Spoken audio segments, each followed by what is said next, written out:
Chers téléspectateurs, bienvenue dans votre émission À vous la parole sur UKTV. Mesdames et messieurs, depuis l'apparition de la pandémie Covid-19, beaucoup de rumeurs et de fausses informations circulent au sujet des vaccins anti-Covid-19. Pour discuter des idées reçues sur les vaccins anti-Covid-19, nous avons fait appel à un spécialiste, Dr Abdelkader Alpha.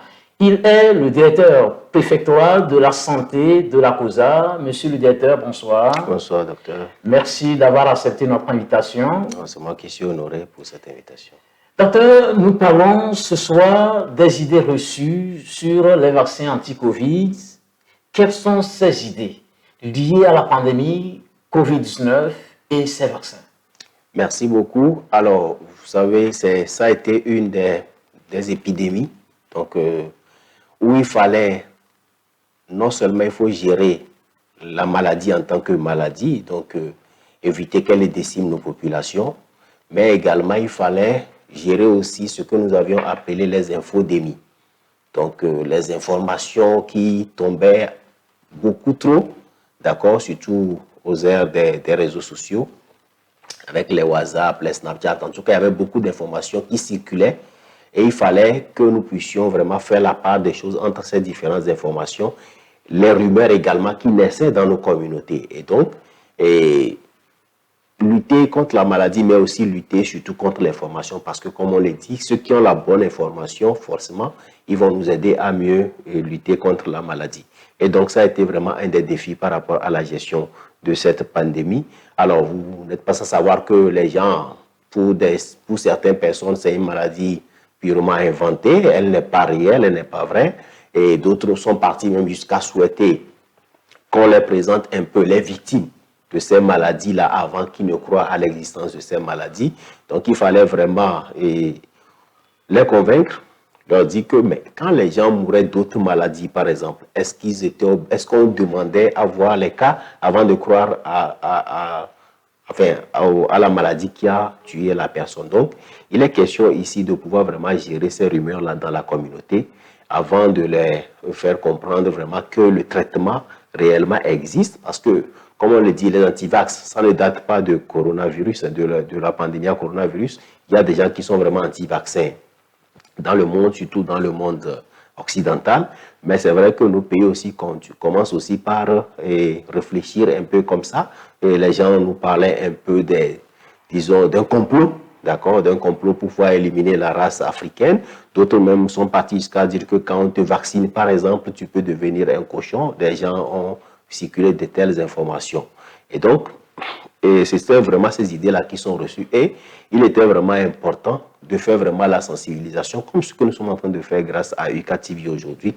Je pense que depuis la gestion de cette épidémie, votre plateau nous a offert beaucoup de temps d'antenne pour essayer de discuter, donner les bonnes informations. Pour nous, c'est vraiment de faire confiance aux informations des médias officiels de notre pays, d'abord. Donc au Togo, il y a la TVT, il y a la radio Kara, la radio Lomé, les radios rurales qui nous appuient, UKTV également au niveau de l'université, mais c'est une télé qui est suivie un peu partout dans le monde. Et donc il fallait vraiment profiter de ça pour donner les bonnes informations aux populations et surtout aux étudiants, parce que là, il y a un scepticisme à leur niveau. Voilà, donc peut-être qu'on arrivera. Il fallait vraiment les convaincre, les amener à comprendre le bien fondé de ces vaccins-là, de l'intérêt vraiment de se faire vacciner pour que nous puissions efficacement lutter contre la maladie. La vaccination, c'est une intervention qui a fait ses preuves de par le monde. Ce n'est pas avec... la vaccination n'a pas commencé avec la Covid. Souvenez-vous que nous avons vacciné contre la polio. Oui. Aujourd'hui, depuis 2000, si vous circulez un peu dans nos populations, grâce aux efforts qui sont faits par le gouvernement dans la lutte pour l'éradication contre la poliomyélite, vous allez voir que nous avons de moins en moins de cas d'infirmité moteur.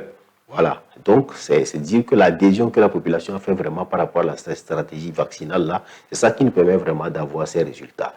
Aujourd'hui, avec un peu de recul, on peut dire que c'est parce que les gens vont vous dire, alors, il n'y a pas eu beaucoup de décès comme prédit et tout ça, mais il y a beaucoup de facteurs qui sont rentrés un peu en jeu. Et c'est parce que beaucoup d'efforts ont été faits en amont que nous avons vraiment limité un peu les dégâts et que, par exemple, aujourd'hui, notre pays, nous sommes à 287 morts.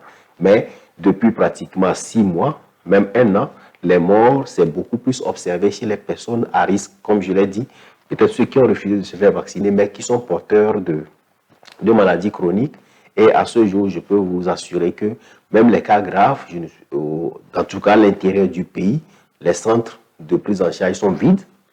Et au niveau de Lomé, il n'y a que 2 cas à ce jour qui soient encore sur le site. Donc, nous pensons que vraiment le vaccin a fait vraiment ses preuves depuis plus d'1 an que nous avons commencé cette stratégie-là dans notre pays. Oui, et docteur, avant de revenir sur les bonnes informations à garder, dites-nous, il était question comme quoi lorsqu'on va vous vacciner, vous pouvez être stérile, vous pouvez développer d'autres maladies.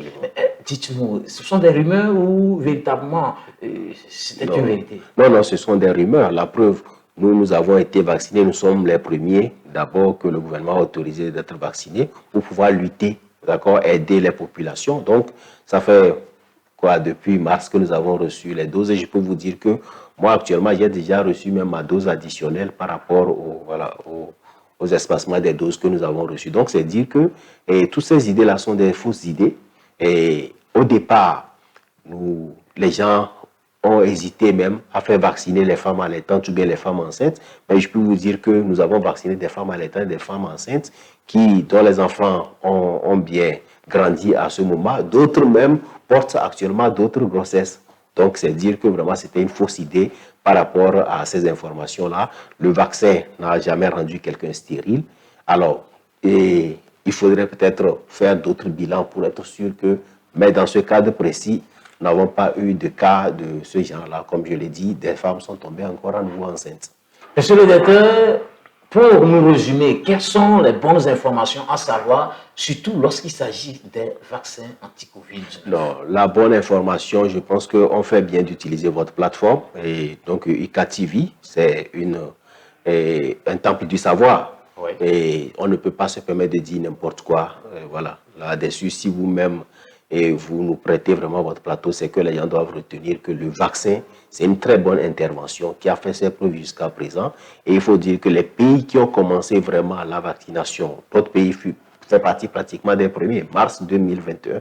D'autres pays ont commencé plus tard, beaucoup plus tard. Donc, aujourd'hui, c'est dit que vraiment la vaccination, elle est efficace. Elle nous a permis de réduire de façon drastique les cas de décès. Donc, la morbidité, la mortalité est vraiment réduite. Et comme je l'ai dit, si nous voyons un peu au niveau pays, tous les centres de prise en charge des cas graves sont libres, sont vides, j'allais dire. Il n'y a que 2 cas hospitalisés à ce jour au centre de prise en charge de Lomé. Donc, les gens n'ont qu'à faire confiance aux vaccins qui sont utilisés par l'autorité, enfin par le gouvernement togolais.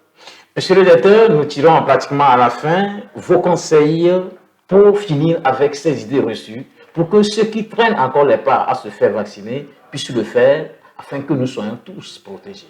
Non, vraiment, nos conseils, c'est qu'il faudrait que nous puissions faire confiance, d'accord, aux médias d'État, les médias officiels. Et aujourd'hui, nous sommes à UKTV. Et maintenant, ceux qui ont besoin d'autres informations, nos services sont là, vos services aussi sont là pour les orienter vers les directions préfectorales, bien les directions régionales de la santé ou même au niveau du ministère de la Santé pour avoir les informations fiables sur lesquelles on peut partir et puis vraiment mieux. Je pense que dès la rentrée, nous avons également fait des séances de sensibilisation au niveau de l'université, mais aussi dans les établissements scolaires, où les gens ont vraiment compris l'importance vraiment de se faire vacciner. Et aujourd'hui, c'est vraiment une riée vers la vaccination et on les remercie pour cette disponibilité, cette adhésion-là.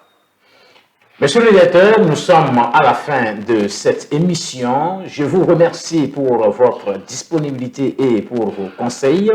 Mesdames et messieurs, je vous dis merci également de nous avoir suivis. Gardez bien l'espoir, quoi qu'il arrive.